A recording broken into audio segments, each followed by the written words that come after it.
Understanding gravity is the key to understanding creation.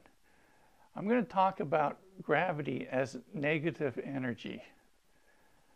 When we look up at the night sky, most of us have wondered, how did all those stars get there? Well, how did the planets get there? What is all this stuff around us?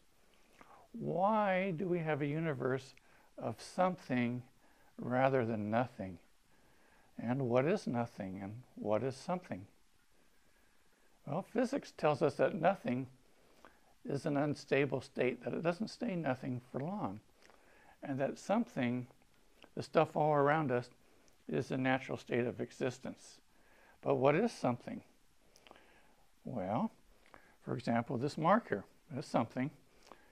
In terms of physical terms, it's energy. Einstein discovered that E equals mc squared, that energy is equal to mass times the speed of light squared.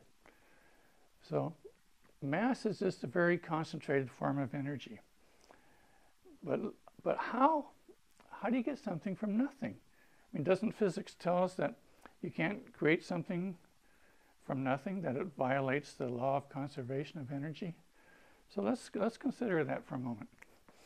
Let's say nothing mathematically is zero, and that the matter in the universe, the stuff we see, we can represent by mass times the speed of light squared, Einstein's famous equation. But how do you go from zero to that? The laws don't allow that. But there's a loophole. If we add up all the energy, there's a negative energy that we'll call E sub G, and G is for gravity. This is a gravitational energy, and it's easy to calculate. It can be calculated based on the Hubble radius, the mean density of matter, and how fast this matter is expanding. It's not hard to calculate, but when the calculation is done, physicists find that the negative energy of gravity balances the positive energy in the universe, resulting in a universe where the energy sums to zero. So this is an interesting equation. It says on this side we have nothing, on this side we have something. We have two somethings. We have a positive something and a negative something that cancel each other out and give us a universe where the total energy adds up to nothing. So let's explore this term, the negative gravitational energy, in more detail. Let's do a simple gravity experiment. I'm going to hold this marker and I'm going to release it and let it fall. We see that as it falls, it gains in energy of motion, or kinetic energy. When at the top, we can say it has zero kinetic energy, and when I release it, it falls. And as it falls, it gains in kinetic energy. Now, where did that energy come from? I mean, we know that energy can't be created or destroyed. So where did that come from? Well, let's analyze that situation. Let's say that I hold an object up in the air, and then I release it, and I let it fall towards the ground. So at a time later, object's down here. So at the starting point, we can say it has zero energy of motion, or zero kinetic energy. So we'll say the kinetic energy is zero. But it also has gravitational energy, which we'll call GE. And before we release the object, we can say the gravitational energy is zero. Now this is just a reference point. We could have said the gravitational energy is -5 or -7. It really doesn't matter. The result comes out exactly the same. So as the object falls, it gains in kinetic energy. And we might say maybe the kinetic energy here is increased from 0 to 1.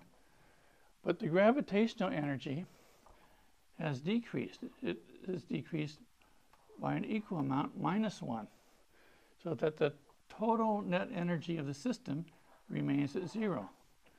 Before we release the object, we have these two energies equal 0. As we release the object, energy is conserved. We get an increase in kinetic energy, balanced by a decrease in gravitational energy, and the net energy of the system remains at zero to conserve energy. Now, as the object continues to fall, at a later time, this maybe goes to plus 4 minus 4 equals 0.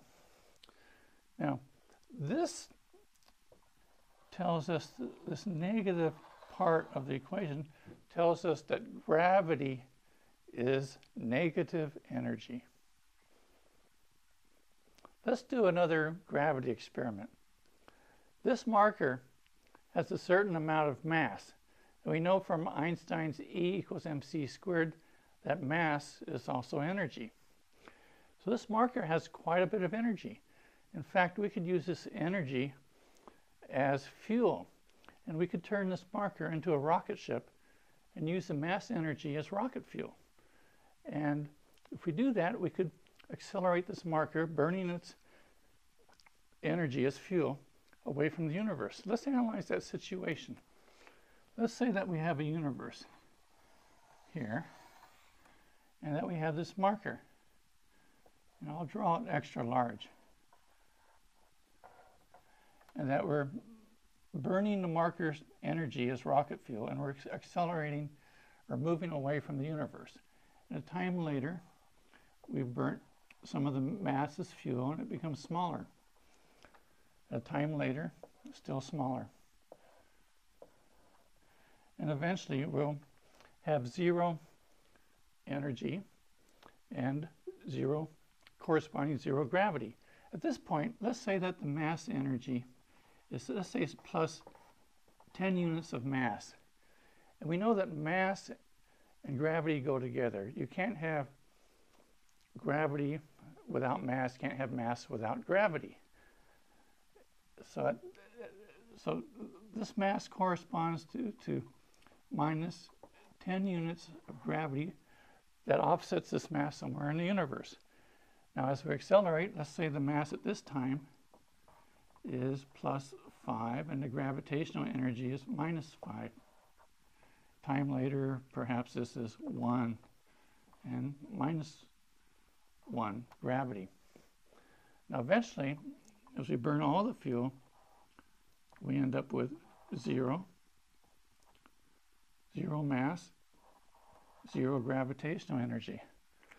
So this marker, as we burn the energy as rocket fuel, eventually the mass is uncreated, and we also uncreate a corresponding amount of gravitational energy.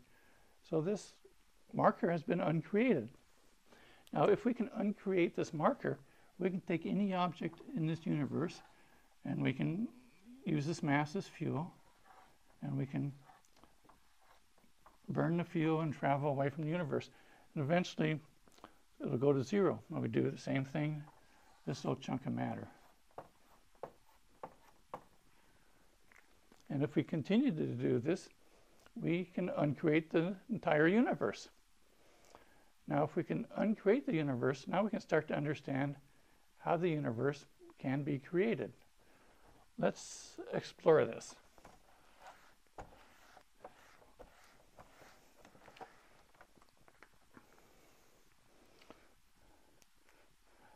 Let's say that long time ago, more than 14 billion years or so, before the universe existed, before time existed, before space, we have zero matter, and we have zero gravitational energy.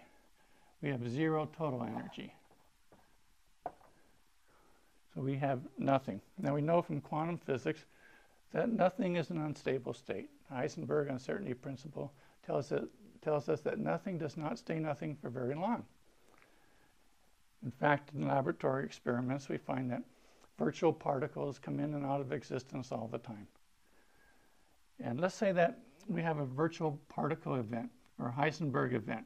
It creates a very small amount of mass energy or positive energy. And I'll call this amount of energy 1, where 1 is a symbol for a very tiny amount of energy. At the same time, we create a corresponding amount of negative gravitational energy. So the total energy of the universe still sums to 0.